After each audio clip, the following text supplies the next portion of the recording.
how the UK in particular was sending its plastic waste, I think it was over to Asia before they eventually sent it back to us.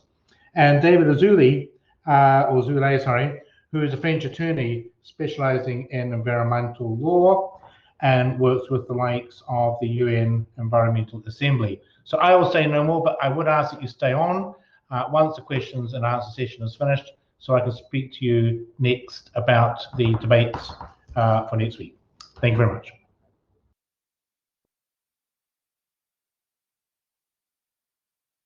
Well, good afternoon, everyone. I believe this was my cue to jump in. So hello, everyone. Hey, Sian. Hope you're doing good. It's nice to see you here. Thanks also to the organizer for the invitation and for the chance to be speaking to all of you. I usually like my presentations or my interventions like this to start with a quick go around to ask who I'm talking to, but I think there's a little too many of you today, and I'm not sure the system is built for that anyway. So I'll just jump in, and I have not prepared slides for you. I will try to keep you entertained with the sole power of my voice, and hopefully I'll make some arguments that keep you entertained, or at least focused. I understand that you've already had quite a number of lectures around plastics, and so I will try not to repeat myself. If you have any questions, whether they're clarification questions or things that you don't understand, or if I end up using acronyms that are unclear, please just interject in the chat. I'll be keeping an eye on the chat, and so I should be able to respond to your question as they come. So, because you've heard a lot about, I'm sure you've already heard quite a bit about plastic. You've probably heard about the impacts of plastics on the impacts of ingesting microplastic on health. You've probably heard on the impacts of plastic on the ocean, possibly on other environmental compartment. I suspect you will have heard about some of the scandals and the impacts of plastic waste, trade, exports, and just general plastic trade.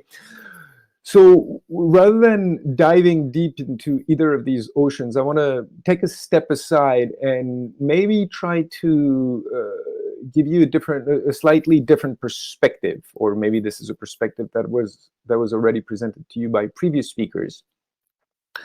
But I want to talk to you about the plastic life cycle in particular. One of the challenges we have when we talk about plastic is very often we focus on one specific portion of the life cycle, whether it is waste management, whether it is plastic that has already ended up in the environment, or whether it is the risk for plastic use, etc. But by doing so, I will argue that we're only telling a very partial portion of the story, and that the story, in order to be fully addressed and comprehended, needs to be approached in a more holistic way and really look at the whole life cycle. And as we do this, I will focus on three specific categories of impact that can be found throughout the life cycle of plastics, and those are human health impacts, climate change impacts, and human rights / environmental justice impacts as well. So first of all, let me start with a quick summary or a quick reminder of what the plastic life cycle looks like. I would have normally asked a question at this point to know how much you know and to avoid boring you with facts that you already know. But since I'm not sure this is possible, again, I will just mention this and do interject in the chat if this is not relevant, or if this is something that you already heard and mentioned in many ways. So if we look at the life cycle of plastics, it all starts with the extraction of the feedstocks. And for 98% of the feedstock that are used to make plastic, we're talking about fossil fuels. Whether we're talking about oil, naphtha, which is a byproduct of oil exploitation, or natural gas, fossil fuel are at the root of the whole plastic life cycle and of the plastic supply chain. So in order to make plastic, you first have to extract some fossil fuel. Then this fossil fuel needs to be transported to facilities, refineries to start with, and then usually what we call crackers. And through this process, we're going to separate the different portion of the fossil fuel, of the hydrocarbons in different groups based on weight, but we don't need to talk about this. And based on this, those different facilities will then manufacture the building blocks of plastics. And those building blocks are monomers that will then be linked together into long and large chains of polymers that will make the sort of architecture skeleton of the plastic. And there are different types of monomers and polymers that are being used. And then from fossil fuel, will also manufacture the myriad, hundreds of additives that will be combined with the polymer to give plastic some of its property, whether you want the plastic to be soft, to be hard, to be transparent, to be colorful, to be waterproof, to be airproof for food packaging, would be UV resistant for plastic objects that are exposed to sunlight or others. This is done by the addition of a large number of additives. A large portion of those additives are actually toxic or can be toxic. And depending on the kinds of plastics we're talking about, additives can make up to 80% of the material in weight. And that is for certain kinds of PVC.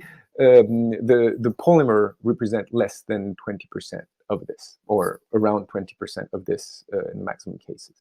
So the extraction of fossil fuel, transport of fossil fuel through a large infrastructure, whether they're pipelines or specific ships that are built for this, for transport, to the facilities that will turn, these fossil fuels into the building blocks of plastics. And then those building blocks are being sent to different industries to be turned into products, from a plastic lighter to a bicycle handle to a car bumper to food packaging, to the packaging that goes into your Amazon boxes to avoid whatever you get to be broken during transport. All of the different plastics are made there, and this is where it starts to differentiate and to lead to the millions of different plastic objects that we're talking about. Once this is done, when the plastic is manufactured and when the plastic objects and products are manufactured and marketed, then we move to the next phase of the life cycle, which is distribution and use. You've probably heard the figures that about 45 to 50% of the, or more like 40 to 45% of the plastic that is being used today is used for packaging, and a large portion of this is used for food packaging. But there are a lot of, and so in this case, we, the consumers, would be the users of the plastic. There are other types of plastic for which we are direct users. Think of toys, think of all your electronic devices that include plastics, but think also of things like tires and car bumpers and stuff like this. Other types of plastics are made for use by professional users only, whether it's business-to-business trade, and there's a portion of packaging that goes in there too, but also in a lot of the manufacture of a number of products, whether they're medical devices, whether they're parts for planes, engines, or for any sorts of other high-end industries. And then the last or the next phase of the plastic life cycle is what happened when we're done using it. And whether we use the plastic object for a few seconds or a few minutes, as is the case for food packaging, for example, and food wrappers, or whether we use it for decades, as is for plastic that goes into the manufacture of planes and airplanes, for example, there comes a time where this product has exhausted its lifetime, its shelf life, and needs to be disposed of. And there you've probably heard the figures before of the entirety of the millions of tons of plastic that have hundreds of millions of tons that have been produced so far. About 6 to 9% have been recycled.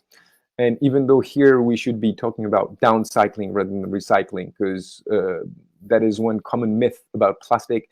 Plastic is not recyclable. When we talk about recycling, that usually evokes something circular, where you inject something at one point of the circle, and then it goes through the whole circle and comes back as the same object. Well, it turns out that for plastic, we cannot do this because of the material, because of the nature of the material. When you recycle plastic, you break down some of the polymer links and you end up with a plastic that is of lesser quality. So for example, you'll move from a plastic bottle, and I intentionally use the example of the plastic bottle, noting that PET, the type of plastic of which plastic bottles are made, is the one type of plastic for which we have the most advanced recycling capability, both in terms of technical processes and industrial scale processes put in place. So really, PET recycling is as good as plastic recycling gets. But even then, if you recycle PET, the first thing is, if you wanted to recreate a plastic bottle out of a plastic bottle, once you put your plastic bottle in the recycling process, the heating and chopping of the plastic in small flakes breaks down some of the polymer links. So already you lose about 30% of mass of the plastic by this simple process. So even if you could get the PET and you wanted to remake a bottle out of it, you would need 30% of virgin plastic to actually make that bottle hold and be that bottle. But in most of the cases, whether it's for PET or for other types of plastic, you get a plastic of such a lesser quality that you cannot make the same object out of it, and you will end up doing a garbage bag, for example, or a bench that has one use and that cannot be further recycled. And so whether it's at the end of one loop or two, or I think the maximum we can get with some plastic is 3 loops, then you get at the end of life, and this has to be disposed of. So 8% has been downcycled, more or less. Around 12% has been incinerated, and that creates a problem of its own that we'll talk about a little later. And the rest ends up in landfills and generally in the environment. About the amount of plastic that gets into the environment, I know that the highest profile portion of the environment, compartment of the environment, that is talked about when we talk about plastic is the ocean and the whole marine ecosystem. Now, please understand that the marine ecosystem is indeed heavily polluted with plastics, both macro and microplastics. But it is actually one of the environmental media that is least polluted with plastic. The air that we breathe seems to contain way more plastics, microplastic in particular, than the ocean. And so the content of plastic for 1 cubic meter of air, for example, is actually much higher than the content of microplastic in 1 cubic meter of ocean water.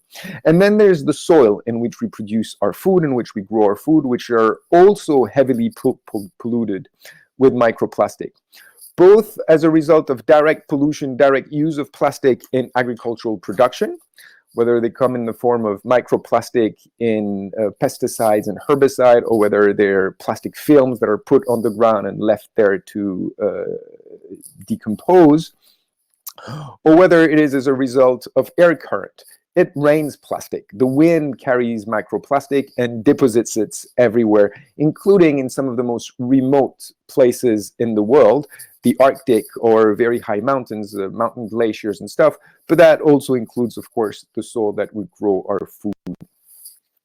So that is the next stage of the plastic life cycle. And the final stage is the one I was just describing, all of the plastic that ends up in the environment everywhere. Now, remember when I told you when we first started that I wanted to focus on three particular kinds of impacts of plastic throughout the life cycle: human health impacts, climate change impacts, and environmental justice, human rights impacts. Now, some reports have been done and have been written about these specific issues. And what these reports demonstrated very clearly, and based on the most advanced and most recent science, is that at every stage of the plastic life cycle that I described to you before, there are severe environmental health impacts, severe human health impacts, severe climate change impact and climate change emission, as well as very severe human rights and environmental justice consequences. In fact, UNEP, the United Nations Environmental Program, just released last week a report that highlighted the various human rights and social justice impacts of plastic throughout the life cycle. I am going to take just a few examples of this to clarify and to explain what I'm talking about when I'm talking about those impacts happening at every stage of the life cycle. But then I want to use the last 10, 15 minutes of our conversation to expand a little the conversation. So human health impacts, to start with, the extraction of fossil fuel is a major source of toxic exposure. The US EPA, which is really not well known for being green fundamentalist, have identified over 400 known carcinogenic substances that are emitted to the air and water when extracting either frack gas or oil from the ground. And so we're seeing direct impacts on population that live around the facilities, what we call fence line communities, health impacts, reduced birth rates, irritation, brain development in newborn kids, etc. Similarly, at the same time, what we're seeing is massive release of greenhouse gases, whether it's through the act of flaring, so burning the part of the hydrocarbons that we're not going to use, or just through the different processes that are being used. And in particular, there are very large release of methane, which is a very powerful greenhouse gas at this stage of the life cycle. And when it comes to human rights, what the various reports have demonstrated is that first of all, there are specific communities, mostly communities of people, indigenous communities and disenfranchised communities that are that have a much greater exposure, that live much closer or have a much greater representation in fence line communities. But also there's specific impacts that exist and are very much proven on vulnerable population, whether they're young kids, women in age of giving birth, and stuff like this. And these represent specific impacts on specifically vulnerable people that will lead to a greater impact. And interestingly, at each stage of the life cycle, we see similar types of things. In plastic production, for example, we know that plastic production facilities are mostly located in poor communities of colors or indigenous people, and that is for the specific human rights impacts on vulnerable communities. We also know that the manufacture of plastic emits particular toxics such as benzene, for example. And benzene is a known bone marrow poison, and it's been known to be a bone marrow poison for about 120 years now. And still we keep on using it. We expose workers and we expose the communities around the manufacturing facilities. And we also know that it requires a large amount of energy and releases quite some amount of greenhouse gases. I am not going through all of the stages, but just know that at every single stages, it is possible to identify very specific and very severe health impacts for users, for fence line communities, for workers, for consumers, as the case may be at every stage. There are also the greenhouse gas emission that stems from plastic production was evaluated last year, and I think it represents the equivalent of 614 mega coal power points. So that's for the whole life cycle of plastic production. Similarly, for human rights, we see that time and over again, whether it's the production phase or plastic that ends up in the environment, vulnerable communities are exposed and are suffering a much larger impact than other communities.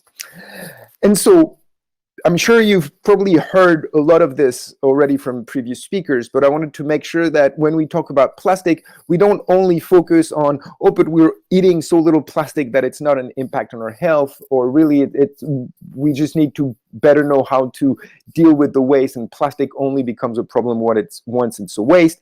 I really want to implant in your mind the idea that plastic is not a waste issue and it's not an ocean issue. It's a climate, human rights, human health issue. It's a consumption and production issue, and it's a life cycle issue before being any of those others. And now we're going back to the questions that you're supposed to debate on. Should we get rid of plastics? And I must say that there are many ways in which you can unpack that particular question. Are we talking about, should we get rid of the millions of tons of plastics that we have already produced and that are currently in the environment wreaking havoc on ecosystems and human health? The answer is undoubtedly yes, we should. The problem is we can't. Technically, we don't know how to do this. We don't know how to recuperate most of the plastic that is out in the environment. Remember that most of the plastic that is out in the environment is in the form of micro or nanoplastic, and there's no way we can get this out of the environment. And even if we did, we would have no idea what to do with this plastic that has been made more toxic by its longer stay in the environment. Another way to ask the question is, should we just stop producing virgin plastics? And here, if you've heard me before, if you just look at the impact side of things, the answer would probably be, or undoubtedly be, yes, we should stop activities that have a major detrimental impact on our capacity for survival as a species, because we're both destroying the life support system that we depend on, and because a lot of the toxics that is used in plastic are endocrine disrupting chemicals that have a great impact on our capacity to reproduce. You may have heard recently there was a book that came out that showed that the sperm quality in men, as well as the number of spermatozoids in sperm, has been decreasing by about 50% in the last 30 to 35 years. And that creates and that triggers the old sorts of impacts and difficulties to procreate. We've seen that already in some wild population of wild animals. There's a population of orca, for example, off the coast of Scotland, I think, that has not been able to reproduce in the past 10 to 15 years. And we know that this whole community of orca is on the path to extinction because they cannot reproduce. And that is largely the result of them being polluted with organic chemicals and endocrine disruptors. And what we've been able to study on orcas in the ocean for the past 20, 25 years is currently happening to us. So if we based our cases on this, yes, we should absolutely stop producing something that is so toxic. Now, of course, there is a cost-benefit analysis that comes into the picture, and can we actually get rid of all of the plastic that we currently use? And the answer is there's probably a large number of plastic users that we could do without, but there are also a number that would be very hard to get rid of. Thinking of medical plastic, for example, and stuff like this. Another way to unpack the question of should we get rid of plastic, or one question that we should lead to is, can we actually produce plastic in an ethical way? And I mean ethical in a very broad sense, in a way that would not have any impacts on the environment or on human health. Now, as I've described to you, technically, we cannot do this currently. We don't know how to do this. So then my sense is that rather than the question of should we get rid of plastic, there are a number of ways, a number of other questions that we could be thinking about. How can we ensure or limit the impacts of plastics on human health, on climate change, and on human rights, for example? How much plastic do we actually need? We're producing massive amounts of the stuff right now, and a large portion of it we could very much do without. And a lot of the people thinking around this issue have developed a thinking around a pyramid shape, where at the bottom of the pyramids are all the plastic uses that we could get rid of tomorrow with clearly no change or impact whatsoever on our quality of life or on the way we live. I don't know, think of the second wrapper in your box of biscuits. Think of the plastic that wraps individual apples or cucumbers, for example. We can get rid of this with no impact on our quality of life or on societal balance. Above these, there are a number of plastics that we can absolutely get rid of, but that would require some changes. That would require it to be replaced by a better material, for example, or that would require changing some of the production processes or stuff like this. Here you can think of some more general food packaging. We may need to think about using different types of materials, or even for car bumpers. There might be ways where, they're useful. They really play an important role. They're light, it has advantages, but we could probably, via technological innovation, replace some of those uses and make them much less toxic for the planet and for ourselves. Then there is the categories of plastic that can be changed, but that would require a little more in-depth systemic change. Think, for example, of the box that you use for takeaway food, for example.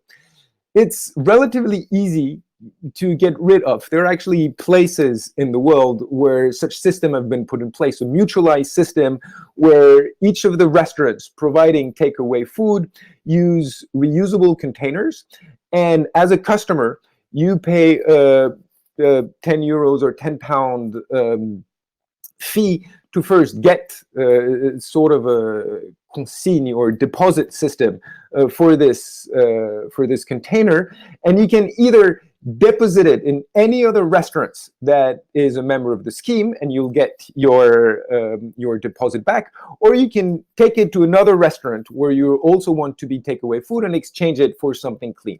Then there's a system that is organized that picks up all of the containers in all of the participating restaurants, cleans them, disinfect them, and then redistribute them in the chain. It's possible. It's not that tough. It actually creates quite a bit of job, but it requires some adjustment and will take some time. And then there are the types of plastic that are very hard to get rid of. Some of the medical plastics, for example, whether it's the syringe or the blood bags, etc. And there, maybe we cannot entirely get rid of them, but we should at least try to make it less toxic. If you think that all of the blood and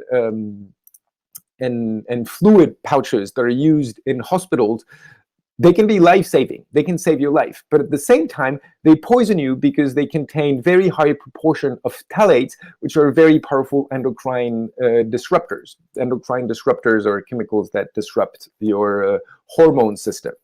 And that can wreak all sorts of havoc on your health.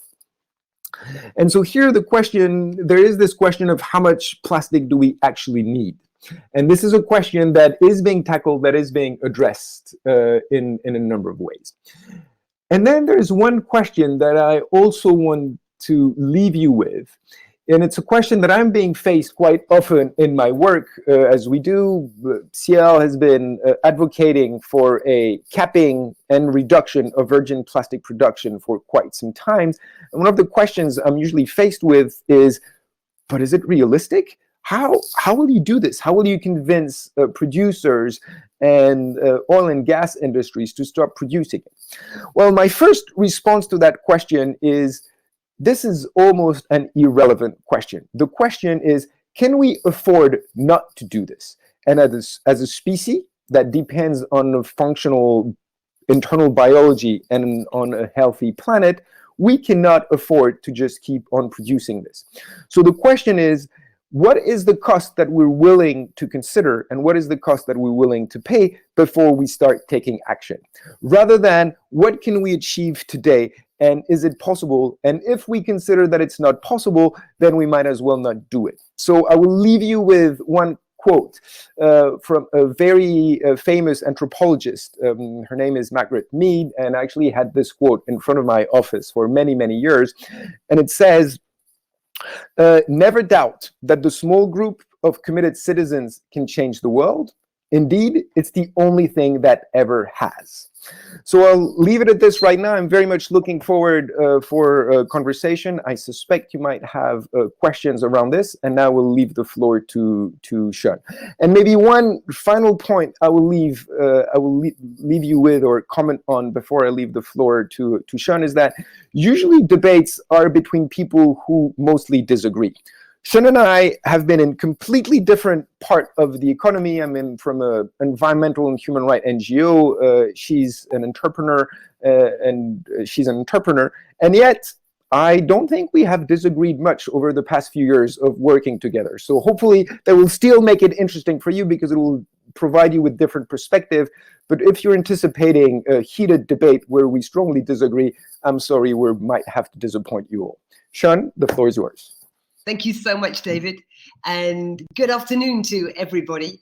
And yeah, exactly as David says, we're going to be cut from the same cloth on this, and he's actually covered a fair amount of the things that I was going to cover too. So I'm going to skip through quite a few slides, and it's interesting that I didn't even know that your question was, should we get rid of plastics? So I would love to hear when I've finished what your opinion is and whether it has changed in any way. So, stop sharing webcam. It's not letting me actually click forward. How can this be? I've got a little icon saying stop sharing webcam. And it's covering up the my forward arrow. Oh, there we go. Perfect. Hopefully you can all see this. So quite often, I'm sure David the same, we get asked to talk about things like obviously sustainability and the impact on economics. And just as David was saying, some of these really big, overwhelming questions that people just think it's far too much for us to think about. It's like, carbon. I don't know, carbon. I can't see it. I can't feel it. How can little me have an impact on carbon? But the thing that I find so fascinating is when you look at some of the big problems, the big environmental problems of the world through the lens of plastic, I think it is really extraordinary how it can become a gateway to us solving not just the plastic crisis, but perhaps so many other crises that we slightly suicidal species of humans have managed to create. And how can we make that simpler? So I'm going to quickly whistle through a few slides now, because I'm aware of the time. And I want to talk about these 6 words: truth, risk, responsibility, legacy, which is obviously my legacy, David's legacy as the generation that made this mess. What are we going to be leaving for you? And then we have to move on to hope and opportunity, because otherwise it's just all too desperate.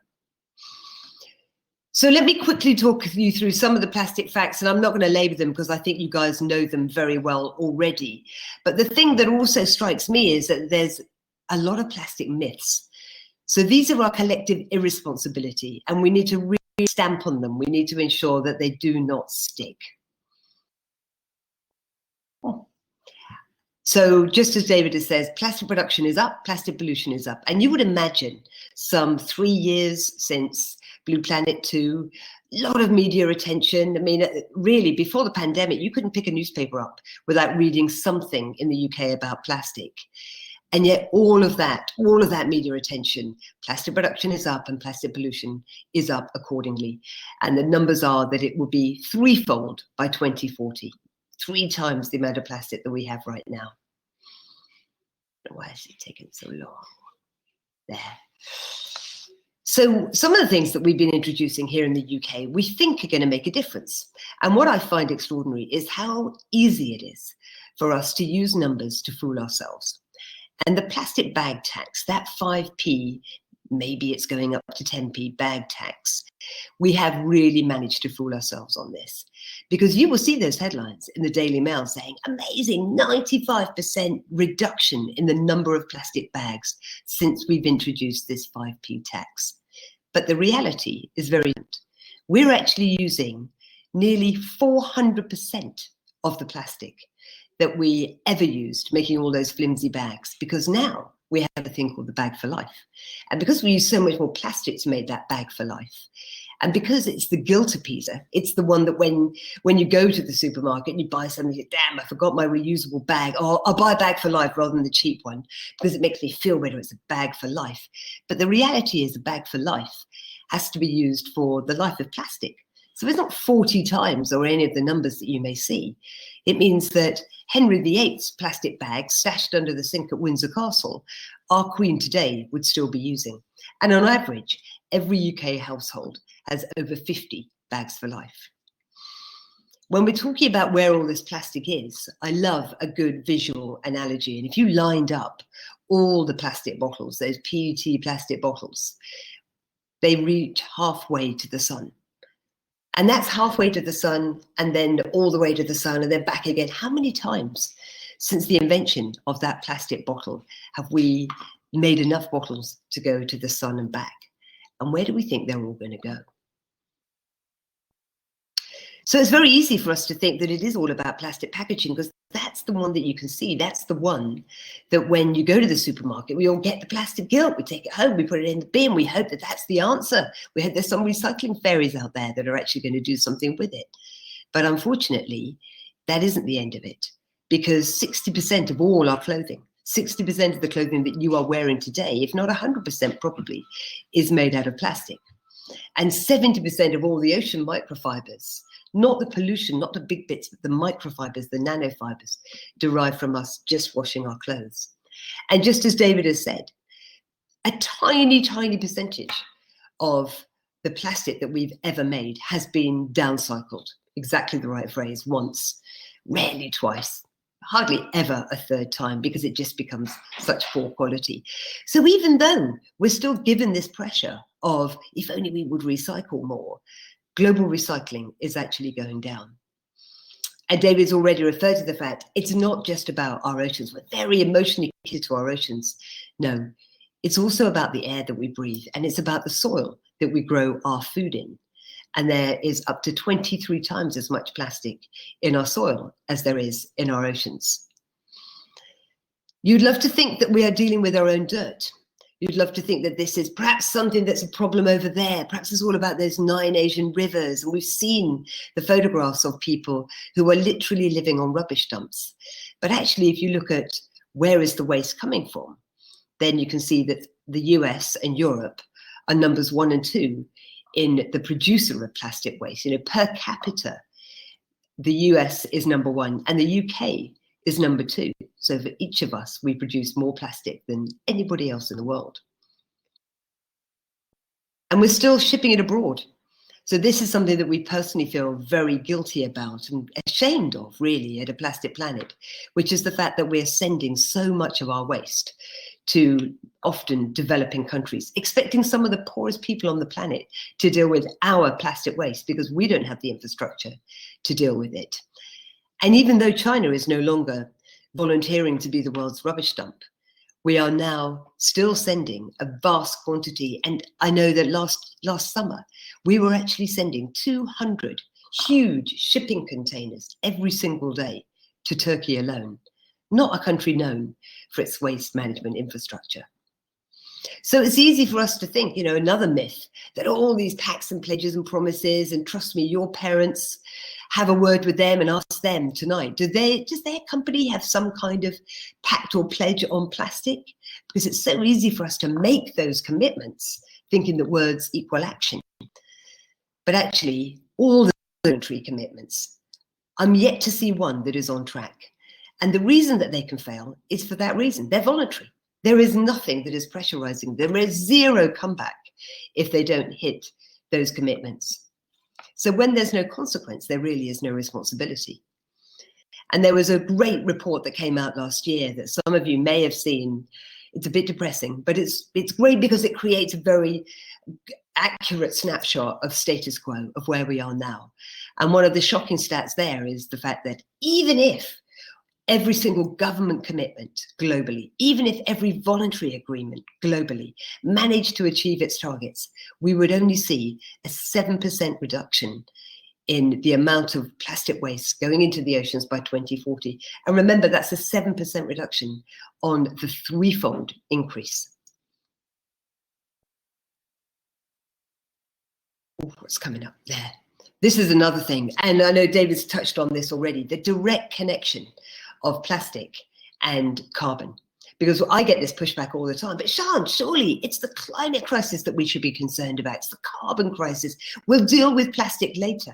And what we're not realizing is that very direct connection between plastic and carbon. And somehow, through this extraordinary sleight of hand, the fossil fuel industry has managed to decouple the plastic issue from the carbon and the climate issue when they are so intrinsically connected, as you can see from those numbers there. And the other reason for me that they are so incredibly connected is this, that if you think about this massive ramp up, David was referring to that pyramid of where's the plastic that we can actually do without? Where's the stuff that we can do without? Because I look at the amount that we consume compared to the amount that my parents would consume, and then the amount that my grandparents would consume, the amount of stuff that they would buy. So plastic has enabled this extraordinary ramp up into such a hyper-consumptive lifestyle. This material, that's such a miracle. That's so lightweight, so cheap, so easy. It's the cheapest material on the planet because it's the most subsidized material on the planet from oil, from the fossil fuel industry, that we can just use it once, throw it away.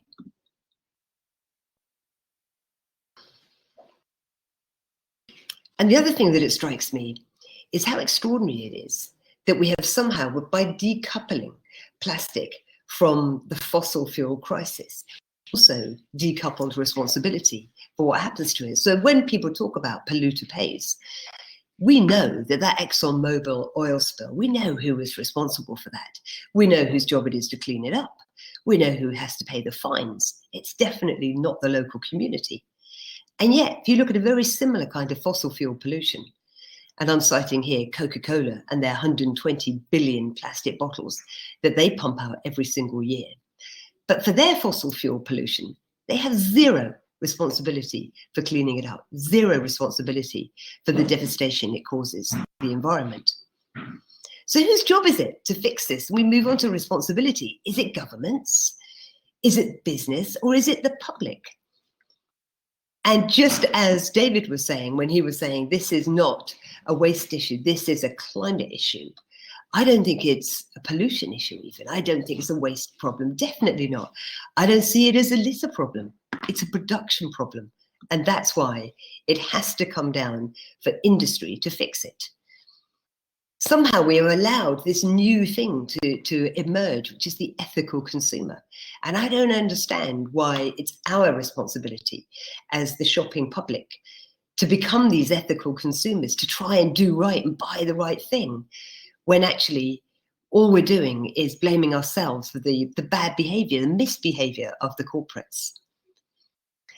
And we use this word consumer an awful lot. We talk about consumer rights, and it struck me, it's one of those words that we never used to refer to ourselves as consumers. Why do we do that now? And when I look back, what is the etymology of the word consumer? Interestingly, it's a 15th century word that actually means to squander or to waste, which says everything right now about this hyper-consumptive lifestyle that we're leading, when actually what we want is to be citizens of this incredible planet, and belong and contribute. So we look at what are those levers of plastic change.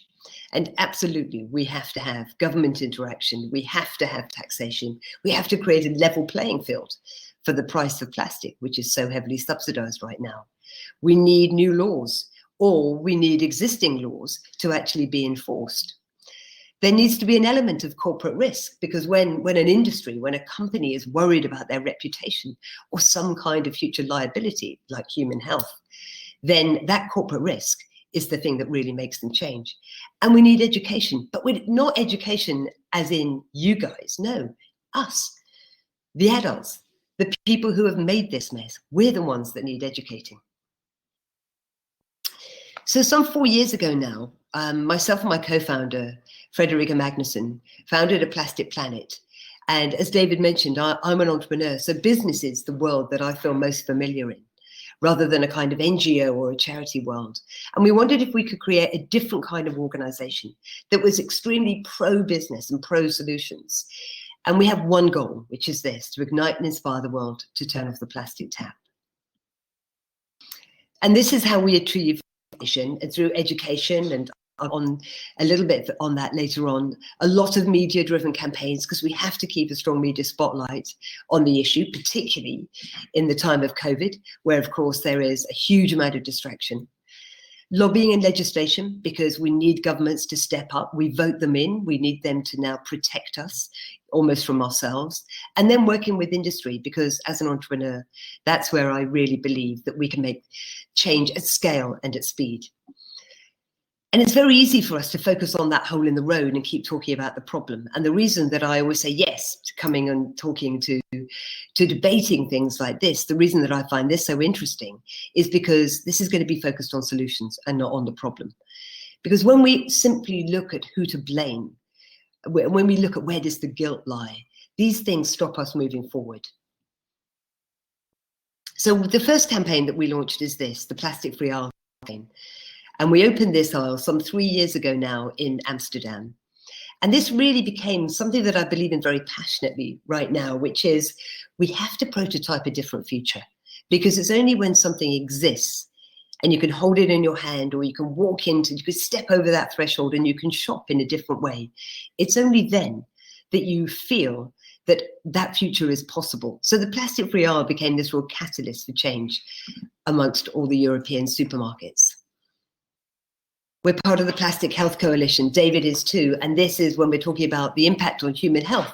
This is that umbrella organization that is bringing together all the world's environmental toxicologists and doctors and scientists to irrefutably prove the impact on human health, because that is going to be a real lever of change.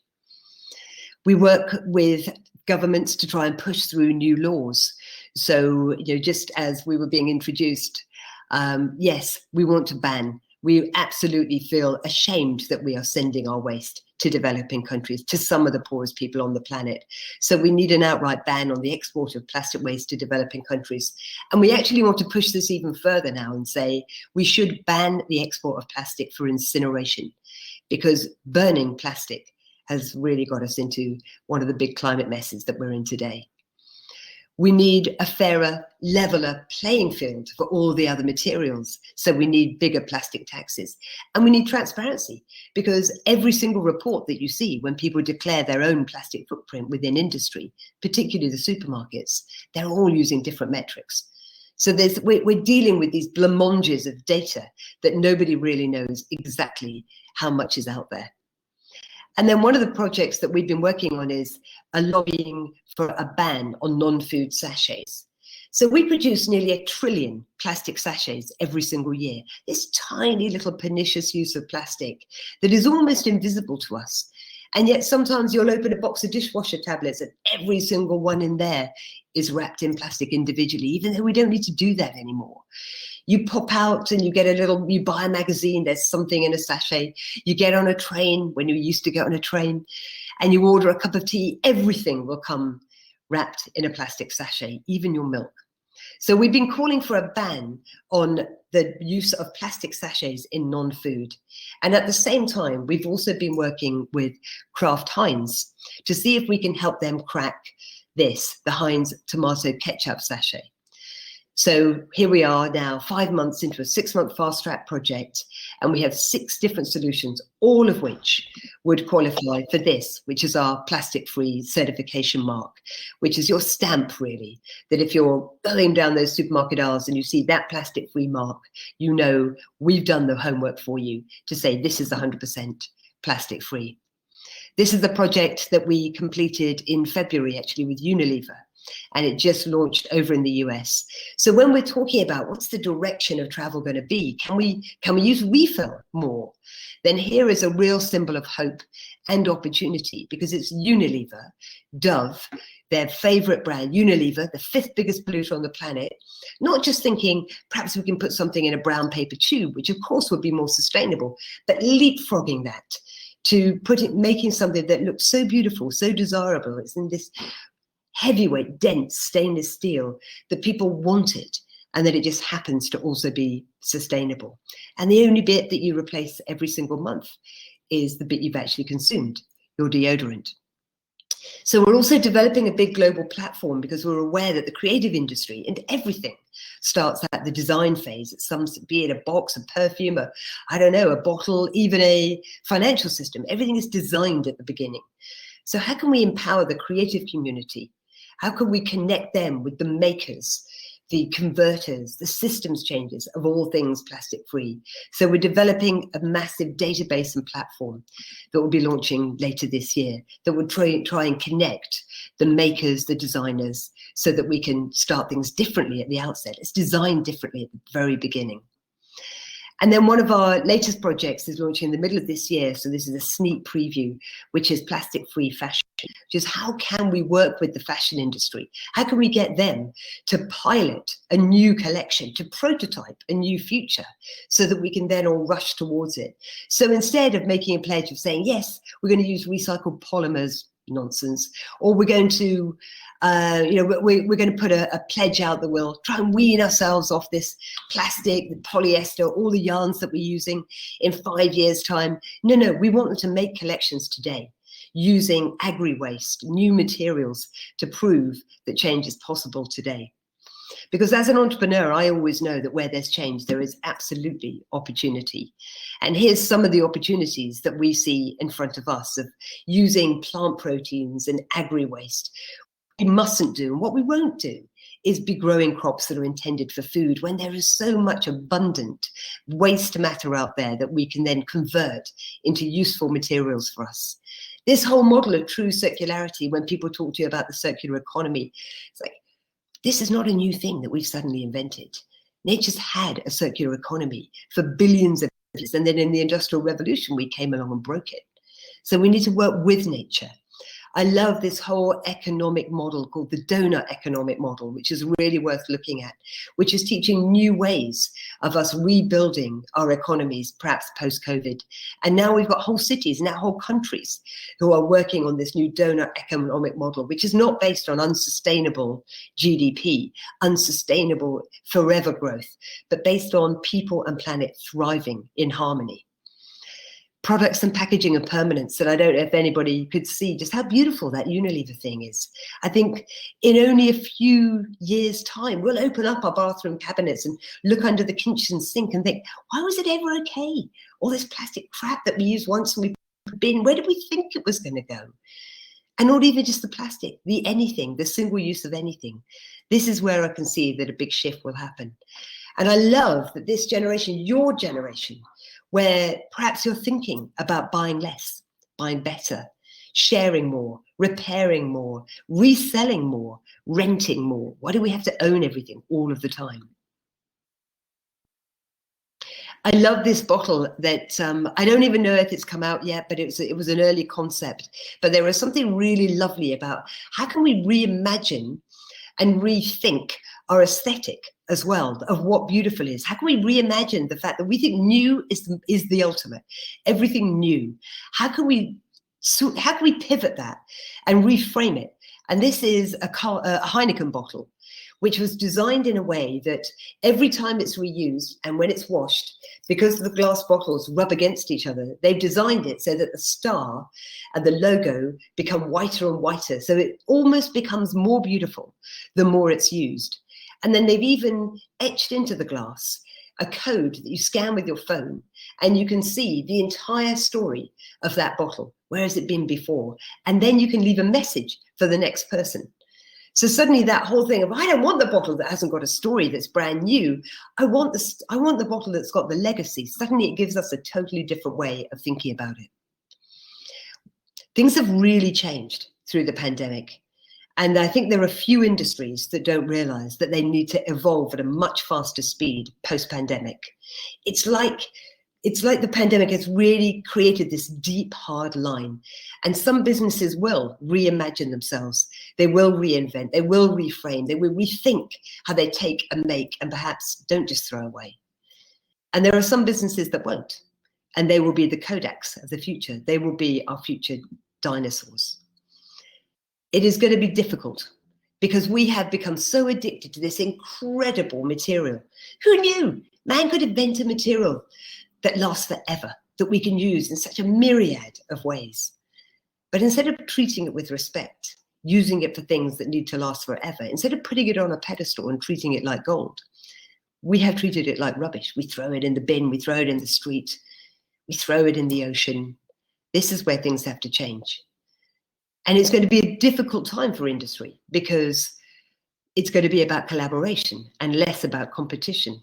But I think really it is about the time that we all need to step into a new level of legacy. And it is not going to be the quick fix.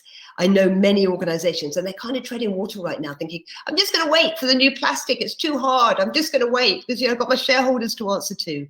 It's never going to happen. There is not one answer. There is a myriad of different answers as we wean ourselves off this toxic material.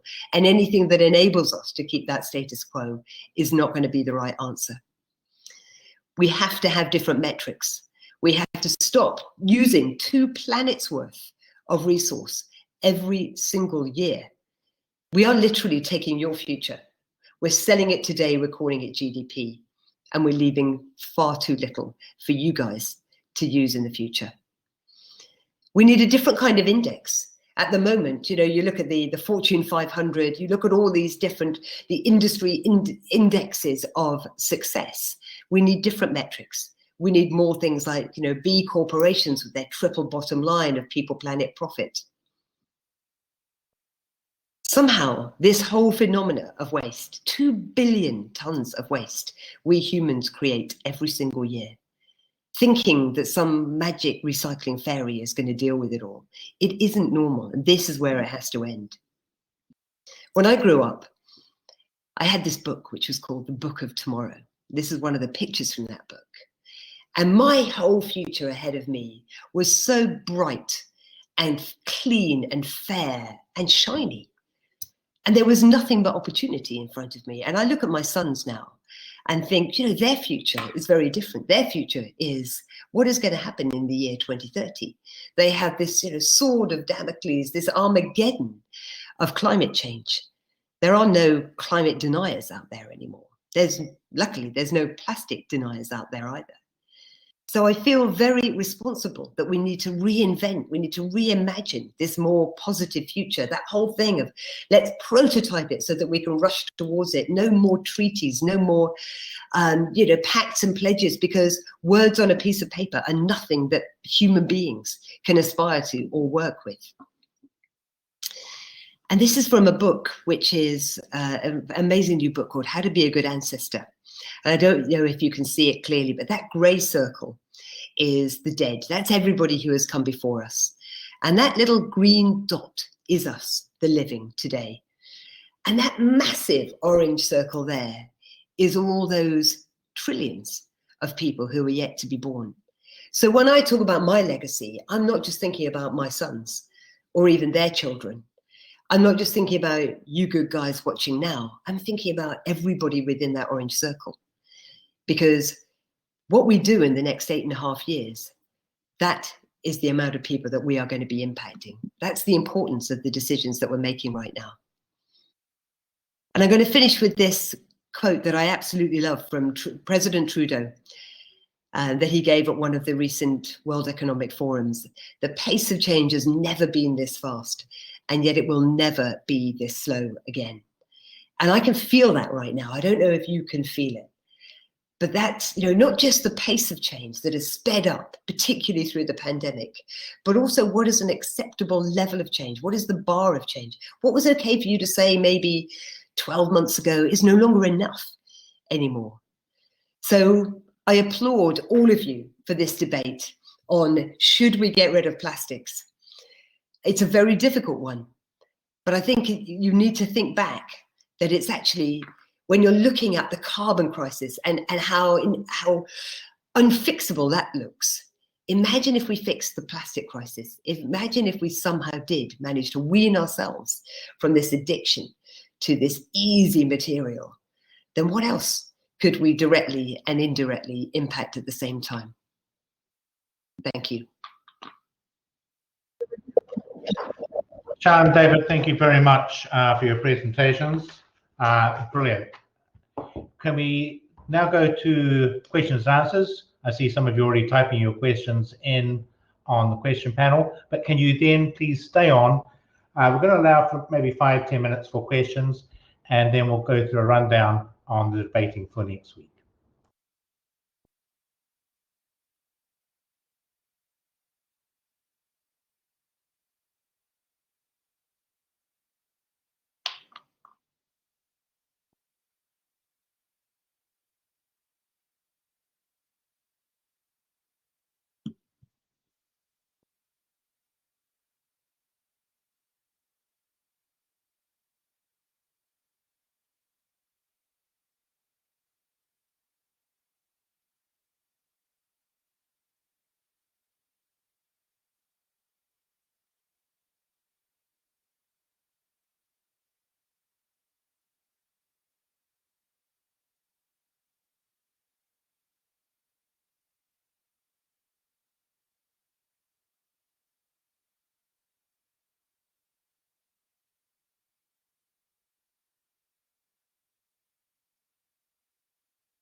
Sian and David, some of the questions are now coming up in the public chat, which is on your left-hand side.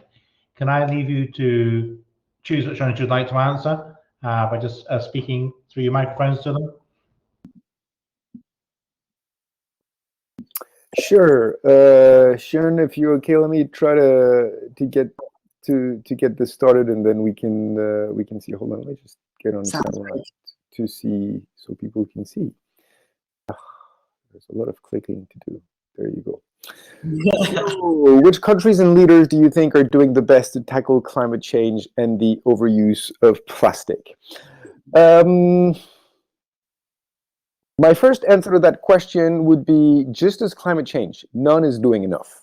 None of them is doing enough. But if you want to look at who's doing best, I would say the quite unlikely surprise would be Rwanda would probably come first, because Rwanda has put in place such a very interesting mechanism where they act on the consumer side by banning very large use of plastics, but at the same time they're looking at demand and they're looking at ensuring economic balance, and they're developing whole supply chain for alternative materials, for going back to some traditional weaving techniques, for replacing. They're inventing new distribution system, and they'll put you in jail if you don't respect the rule. So I would say probably if I had to name one country, it would be Rwanda. I think Europe, the European leaders are also doing quite a lot of work in insisting and pushing for the circular economy approach. They're still torn between conflicted interest in some places, because they also have their recycling targets that they have to match. And so now that we've built a whole lot of incinerators across Europe, we have to feed them. And to feed, because otherwise they become a financial liability. But I think on the overall, with their general approach, this is probably something the EU authorities are probably doing quite well. How long do you think it would take to move to a more sustainable economic structure? I'm gonna answer that question with a twist. And my answer to that question is probably less time than we think. And it's still going to take some time, and I have no crystal ball, and I'm a little reluctant to just speculate about things. But I want to give you one example based from my work that might hopefully give you some hope. I work a lot with international treaties, international conventions. You're probably not too familiar with this, which is just as good, but they're complicated legal international instruments, such as, you probably know the UN Convention on Climate Change, you may know the Basel Convention on Waste. And anyway, changing a convention like this requires anywhere from 2 to 10 years. This is what it usually, and it can take up to 30 years. There are some changes in the Basel Convention itself that took 30 years to take into effect. 2 years ago, or a year and a half ago, the Basel Convention adopted a massive change of how they deal with plastic waste. And the Basel Convention is about waste trade, so it was really spot on. And that really, really changed things. And that change happened within 9 months, I think, between the moment the Norwegian put a proposal on the table and the moment it was adopted by 187 countries by consensus, took only 8 months. So things are moving much faster than they have so far. And I think here we can go back to Trudeau's quote that I really like. I didn't know this quote that I really like. It's going faster, and it's going faster and faster. Is it going fast enough? Probably not. But will it be as slow as what we've witnessed in the past decades for other changes? I dare say that I think it won't. Would you like to know whether you believe that the benefits of plastic in medicine for hygiene, etc., are outweighed by the negative health impacts of plastic? The challenge is it's not a black and no response. Generally speaking, I would say that the balance that we're trying to find is not, should we continue to use plastic the way we do and, save life through a medical system, or should we stop and let the people die? I think there are a lot of other things that need to consider. In part because, as I was mentioning before, our medical system is poisoning us. And today our life expectancy is much larger and longer than it was even 50 years ago. But also the rate of non-communicable disease is way much higher than it was before. The cancers, diabetes, and others. And all of these we know are triggered by toxic chemicals that come in the makeup of plastics. We also know that in order to manufacture the plastic that saves lives, you have to kill other people at the other end of the line to manufacture it. And generally speaking, if you look at the global scale, the people that are being saved by the medical system are well-off people. And the people that are dying close to the manufacture of plastic and close to fracking wells, they're the less well-off people. So what we should think of is, how can we get the benefits of our current medical system without all of the disadvantages and all the negatives? And we actually can. I believe that we can. It will. The cost structure will have to be different. The people who benefit and the people who make money out of the manufacture of plastic and of the medical system will be different. But I believe we can, and this is what we should aim for, rather than face ourselves with an impossible question. Should we let people die in hospitals, or should we let people die in communities where they live? I really think we should escape this dichotomy. David, just let me concur with you and throw in a provocation. So it's so interesting that we always get that question, don't we? Of what about medical science? But we need it in hospitals. And you think, do you really think that if plastic was made illegal tomorrow, that we wouldn't suddenly accelerate innovation in new materials that are less toxic, less destructive in every single level, that we could then introduce very quickly? I mean, it's phenomenal to me that we look at what we've just been through with COVID and how many vaccines have we got now in 9 months, like 6? Everybody thought that was an absolute medical impossibility. What we need is stronger laws. We need corporate risk to be coming down the line really fast, because if corporations know that they have to change, then they will find the wherewithal to change. There are so many materials out there already. They could be reusable materials, that they could be just plastic-free materials, but there is so much new stuff out there. That's where we need to focus. So rather than thinking, where can we still use plastic because otherwise some people will die, let's think, imagine if it was illegal. What would we do? We're a species of survival. Somehow we would fix it. But we almost need to have something that is so draconian in order to make us fix it, because the fossil fuel industry the plastics industry, are so powerful, and they are still squeezing every last drop of profit out of the current model. So unless we do some really big dramatic things, and that's why both of us have talked about human health, because we both believe that one of the big levers of change is going to be if we can irrefutably prove the impact on human health, then, because it is all out there, then that will be something like smoking, like asbestos, like DDT. Many of you will have heard about Roundup, the pesticide, whatever it's called. That now massive lawsuits. As soon as those opportunities are out there, if you misuse this material, then you are going to have to pay some really big fines for it. I think change will happen very fast. What else do we have? There are all sorts of other questions, Sian. So I started picking up the first one, so go ahead and maybe I'll jump in later. How can we communicate the severity of the situation to people who do not believe it?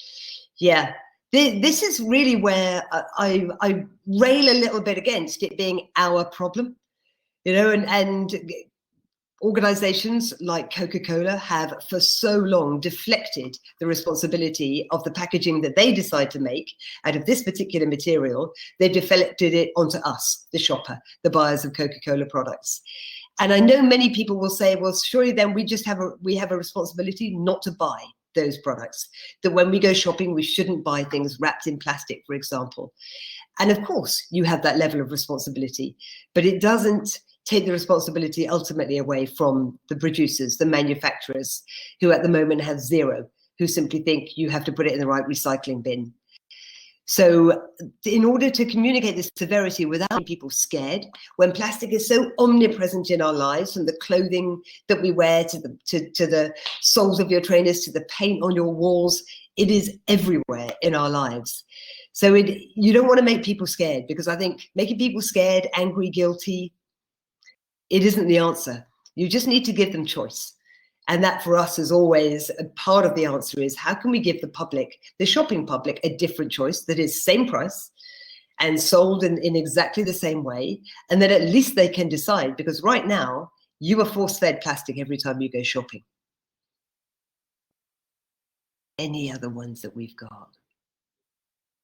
While you look at the other questions, I want to pick up on one thing about this one. I find this question interesting because, contrary to most of the other environmental topics I'm working on, and I've been working on past a few decades, I see very few people who think that plastic is not an issue, or that they're not part of it. I mean, I've worked on issues such as nanomaterials, toxic chemicals, etc.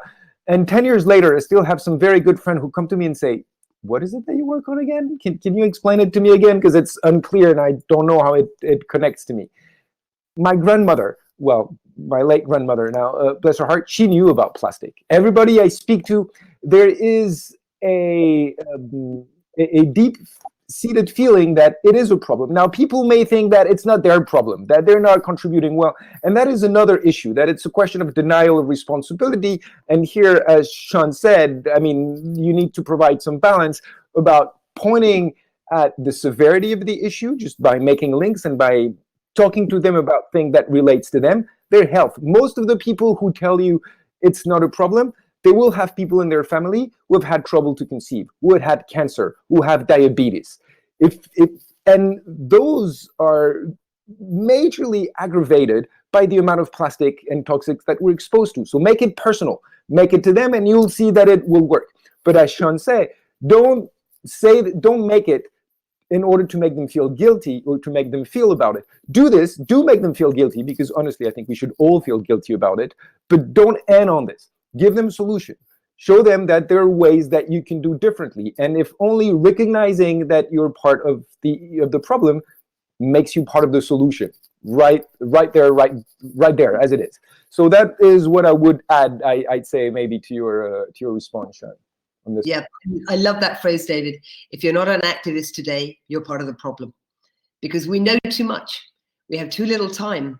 Everybody should be maybe just a little bit more angry, a little bit less passive, about everything right now. You know, step up. You think, well, what do we do? Do we go to my local MP? Do I talk to my supermarket? Yes, do all of those things. Because if everybody did that, change would happen. And definitely you should write to your MP, write to Boris, write to all of these people, because we vote them in. We vote them in to look after us. Yes, to take our taxes, yes, to run the economy, but all of it really is to look after us, to look after society and the individuals within society. And that's not happening right now. I see there's another question about what would demanding reform from big corporation look like? What's the first step, and how do we move away from empty promises to actual changes? Those are actually 3 questions.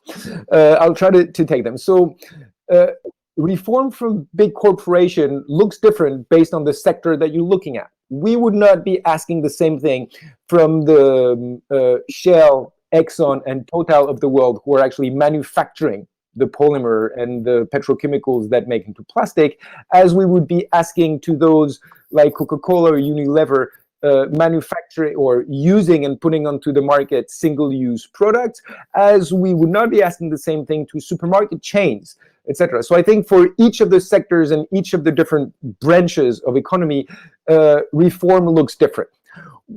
At the heart of it lies what Sian was talking about. We need to end running after just growth. Growth doesn't work on a finite planet. It sounds stupid. I feel like we've been repeating this, and that is the most obvious common sense that things could say. It's like water is wet. You know, it's the same thing. And yet, as a society, we're still running after growth on a finite planet, and that is just not possible. So at the heart of it is a requirement for this.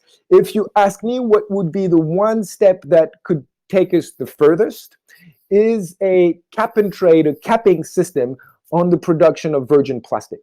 And that doesn't mean that we would stop producing plastic tomorrow. That doesn't even mean that we would stop producing plastic altogether. But if you look at the production trends right now, it's growing exponentially. Exponentially means the shape is like this. And that's really, and this is something that we need to stop. And the problem is, you've all heard about the plastic issue. Everybody around you knows that, or most people around you know that they're trying to use less plastic. So how come plastic production is rising? How come we're producing more and more and more and more and more of the stuff? Because contrary to a lot of other markets, plastic is a seller's market. It's not a buyer's market. Once you've invested in a facility to produce plastic, you're going to churn out plastic for the next 30 years, whether people want to buy it or not, because otherwise it's a stranded assets and you lose more money. Even if you have to give it away, even if you have to put it in packaging, it's very cheap. Even if you have to just keep on double wrapping everything up, it will, if you build the facility, you manufacture the plastic. And once you've manufactured the plastic, we have only one planet, so it will end up on the planet. So the first step that really needs to be done, I think, is capping the production of virgin plastic. And the good news is we're working on this, and there are actually plans, and there are very smart people who are thinking about this, who are trying to make this work. Yes, it's very ambitious. Yes, it is a long shot. But you're very well placed to know that we live in a world where long shot is what we need to go for now, because we don't have the choice. The alternative is just too dire for us to consider. The other market, interestingly, as a massive user of plastic, the other market that is supply, demand versus demand and supply, exactly the same way as plastic is the fashion industry. Where, you know, we manufacture, we pump out all of these garments. You know, you guys will know, I'm sure, 30% of all fashion ends up in landfill. Plastic fashion ending up in landfill with its labels attached.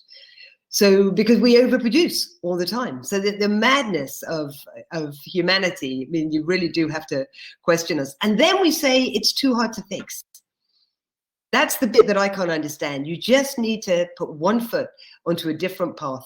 It's going to be a long road, but you have to, you know, the people I'm talking to about plastic-free fashion and our campaign, they're all like, what are we going to do? What will it say about all the rest of our range if we say we're now doing a plastic-free fashion range? They'll say, great, you're giving us choice. That, you know, because somebody's got to do it. Why not you? And as soon as you step foot onto a different path, then you're proving that a different future is possible. And this is why I talk all the time now about we have to prototype a future, because the whole thing of most industries, they don't really understand what a global treaty even is, or a plastic reduction cap. They don't even know what it is. They just know plastic's incredibly cheap and easy, and it's what they've always used, and they don't know what else to use.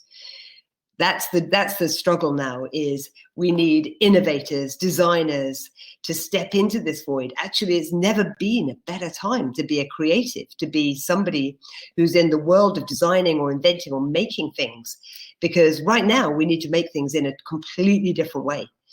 And so there is so much opportunity out there. And how fantastic to think, you know, here I am with my plastic lip balm.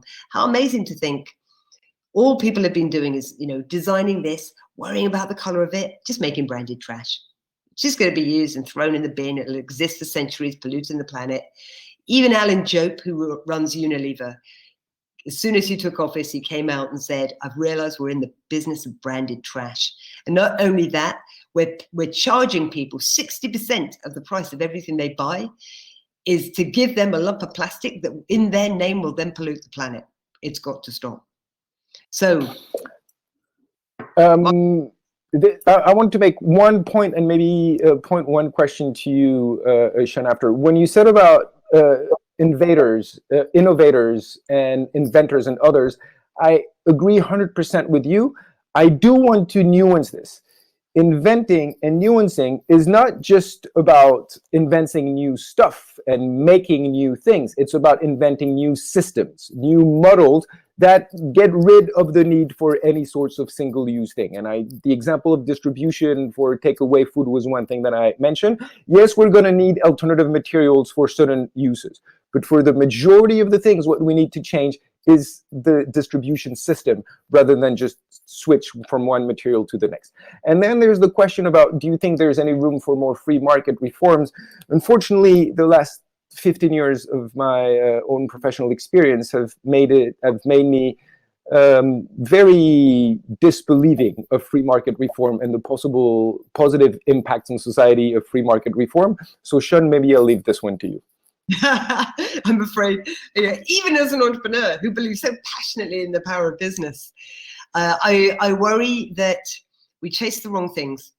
And this is why we need new metrics. We need absolute responsibility. If somebody chooses to use a material, be it plastic, be it whatever, when we're talking about extended producer responsibility, and this is all the new legislation that is being discussed in the EU and the UK right now, then we're talking about them being responsible for that material for its second, third, fourth, fifth, forever life. When that happens, I think we will design differently at the beginning. If you actually had to pay the bill so when we talk about free market economics, I know that the Fortune 500, every single business, if they had to pay for the resources that they have taken, a full price, and if they had to pay for the impact of what they have done, not a single one of them would be profitable. So when we talk about new metrics, that's what we mean is, you know, we actually need to reconsider what profit is. And as soon as you reconsider what profit is and what responsibility is, that's how you can change the system. As we're running out of time, no more questions. Surely there's scarcity of oil in the future. Unfortunately, I don't think there's enough scarcity of oil. And right now what's happening is, because there is obviously the increase in renewables and demand for renewables, then there is going to be a decrease in the demand for energy from oil, from cheap fracking gas. So the fossil fuel industry will double down. That is what's happening. They're doubling down on plastic production, because what are they going to do with this glut of all this fossil fuel, this very cheap material now? And because the demand isn't there for it, for energy. So this is why you're going to see a huge amount more plastic. There'll be a glut of plastic. Already, recycled plastic is twice the price of virgin plastic. And this is now creating an even more corrupt system, where I hear about manufacturers making the plastic over in places like China, because they can get double the price for the recycled polymer. They're making the PET bottles, they're breaking them up, and they're making new bottles so that they can call it recycled, and it hasn't even left the factory. So the whole system is just fraught with corruption. We're better off without it. Over to you, youngsters. Please go and fix the world for us. because we've made a right old mess. David, Sian, thank you very much. Very detailed answers. And as you can tell, the students are getting a great deal of this, so very much appreciated. I'm going to call Alice Egerton on. We're going to talk about the debates for next week and what is required of you to prepare for those debates. So Alice, are you about to join us? Hello. Yeah, here she comes. Can you hear me okay? Yes, I can. Alice works tirelessly in the background, bringing everybody together. As you know, next week we have some 15 countries competing in the debates, and there will be 17 debates in total. If you've been onto the website, you'll see that we have some 26 judges who will be listening to the debates. Each debate will have 2 judges listening, and they will be scoring you. However, to get your scores, you need to make sure that your teacher has allocated you correctly. So for example, I'm looking at the score for Tangier in Morocco, of which they've got 8 students. 3 have been assigned to reserve, but the rest have not. It's important that your teachers assign you correctly, but do not shift your team. So if you are in team 1, you will now be for the motion that we should be ridding the world of plastics. If you're in team 2, you are against the motion. You cannot change from team 1 or team 2. So some of you would have thought up until this point you were in team 1. You have now been shifted to team 2. So when you log out and log back in again, you'll now be able to see what team that you are in. Most of you are where you were before. You'll now also be able to see what school and what country you're competing against and when your debate is going to be. Due to the volume of debates, they'll be spread over 2 nights, the 12th and the 13th of April. They will all be starting at the usual time of 4:30. That's UK time, 4:30. I should point out that in addition to earning points, you can also lose points, and one of those is late start. We know that with the lectures, quite a number of you come on after 4:30. If you start after 4:30, you will start getting penalty points. Now, in addition to the 4 weeks of lectures that you've had, you are able to bring in other materials that you find to support your position. So for example, if you scour the internet, you'll find a paper that makes reference to glass bottles, and rather than recycling the bottles, what that paper is suggesting is standardizing the bottles and simply washing the bottles, which is, they argue, is most environmentally friendly. But let's talk about the speakers. There are 5 speakers and also summing up. The first speaker's job is to outline what their position is and to introduce their team. The second speaker is to argue their point based on maths. Now, you've heard a lot of these speakers speaking about the environmental, but there's also an economic cost in terms of their position. The third, of course, is then to argue based on science. The fourth is on the environment, and the fifth is on human, not just medical, but human overall. Once the 5 have given their positions, it then goes to a floor debate where the 2 judges may then ask questions. And once that has been done, you then go to summing up. Once that has happened, the judges will ask the audience to vote. Now, you'll be given instructions on how you can get classmates, parents, peers, etc. to join your debates. They can listen to the debates, they can't speak on the debate, and they can't activate their cameras, but they can vote. There are, I think, Alice will remind me, 25 points, I think. Yeah. And based on the percentage of the voting done by the audience will be the percentage of the 25 points that you will get.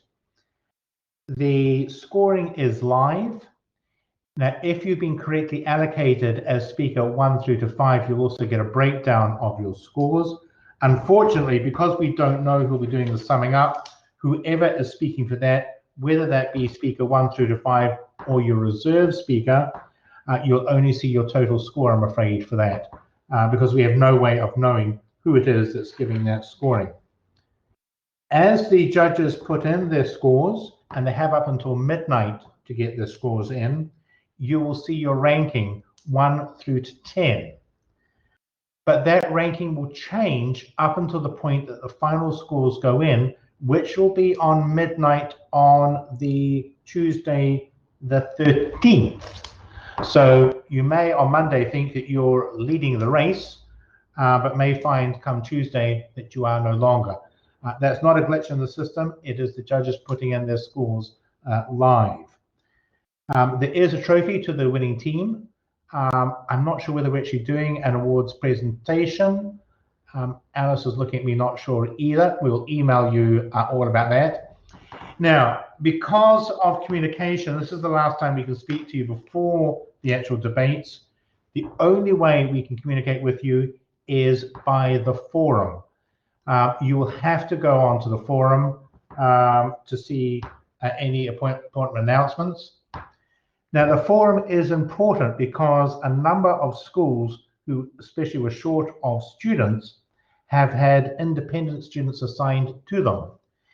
That is the only way that you can initially correspond with them. If it's agreed that you want to communicate by another means, that obviously is fine. But under the rules that we have here in the UK, and indeed throughout Europe, we can't give you that information. They, though, can do so if they so wish. So the schools are required to reach out to the independent students. Their username is on your screens when you log in. You should be able to message them through the forum. Now, I understand that someone sent me a message to say there is a problem with the public forum. We'll test that again tomorrow to see if there is a problem. And I'm just going to see if I can get that message back up. No, I can't. But there was a young girl who sent me a message to say there was a problem. If there is, could you email us in and let us know, and we'll make sure that that problem is resolved. I think I've covered everything I need to cover for this. Oh, now also going up on the forum later this week will be subjects for the next academic year for the debates. Now, I appreciate that some of you will be leaving school at the end of this academic year. So, for example, you know that the next debate is, should the judiciary be independent of government? We have a range of debates that we would like to run for next year. There'll be 5 in total. Some of them are reasonable, some of them are quite edgy subjects. Police brutality we're covering, the right to life, that sort of thing.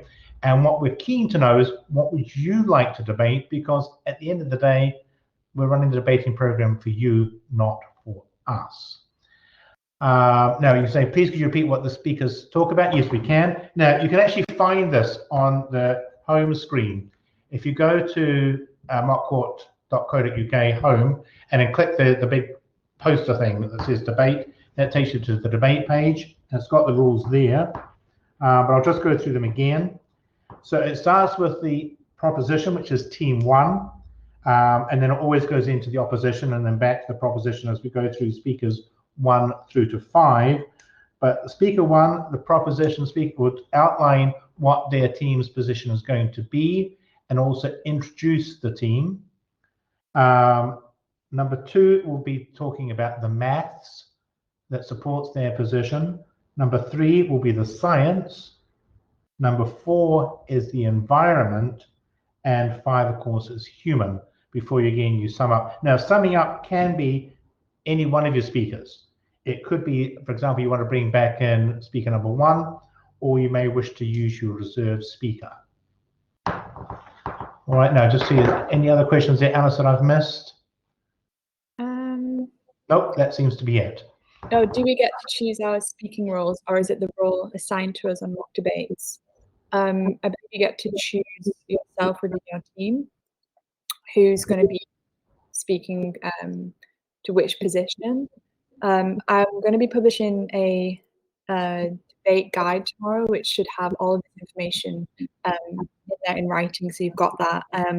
We should also mention about the productions as well. So obviously, as Gerald said, you need to back up all of your arguments with authority and with an article or some of the clip of authority. So you'll need to upload these on the day of the debate. So the team captain, that would be their responsibility. So you need to make sure that you go into VCOT. And again, I'll include this in the guide. You need to go into VCOT on the day of the debate and upload into the VCOT room so that you can display the productions and so that the chairperson can see what articles that you're referring to. So that's really important to remember, and to also test your microphone and your camera on the system to make sure there's no issues with your audio or with the debate, and just to avoid any hassle on the day of it. But I think that's covered everything. I'm just seeing any of the questions. So did you say that they themselves or the teachers are to assign the roles? We don't do that. Yeah, they do that themselves. Yeah. Yeah. So you can pick within your team who is taking over which role. But I think someone asked about conversing with the team members.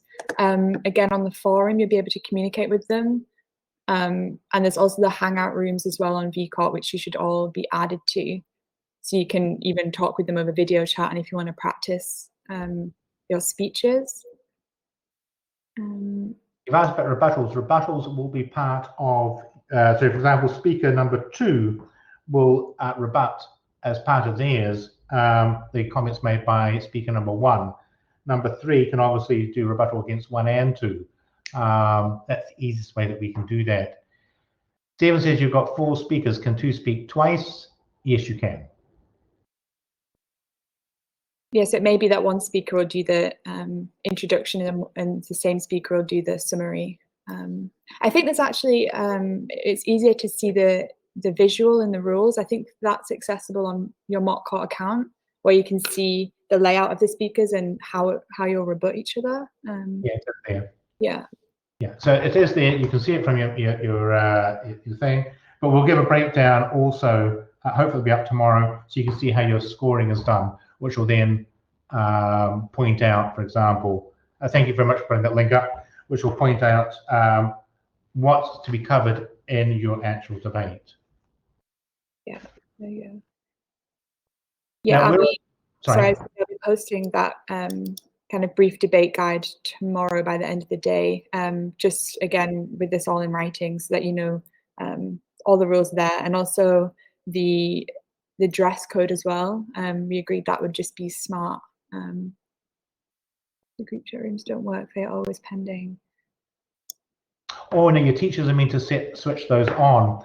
We could actually change that, I think, so we can. Yeah, I can change it so that any student can start the room, or even the team captain. I'll post the written guide on the forum, so you can access it there. If you leave that till tomorrow, but we'll change the chat rooms, so whoever goes in first can activate them. Apologies for that. It used to be that the teacher would activate the room, but we'll change it so you can. I think for those who've allocated a team captain, I think I've made them the administrator of the room. Yeah, I think that's all the questions. Now, there was a problem with iPhones, and that's actually was at our end. That has now been rectified. So iPhones, iPads should now be able to access without any difficulties. It's up to us to define and interpret the resolution. I'm not quite sure what you mean by that. Alice, you know what that's meant by that? Oh wait, I think they're typing now, just to clarify. While waiting for that to come up, we are very interested to know what your feedback is on this type of debating competition. There are numerous debating competitions all over the place. What we wanted to do was to add the educational aspect in terms of the lectures. So we're very keen to hear from all of you on this. And actually, there are more international students in this debate than there are in the Scottish side, although that changes when you go to the next debate, the judiciary, that's got more Scottish schools. But we are keen to hear what your thoughts are on what we've introduced here. So if you mean by the resolution in terms of the answer to the debate topic, then yeah, it is up to your team to kind of interpret the topic. There's no kind of set rules on how to argue your position, so you do have quite a bit of freedom with that.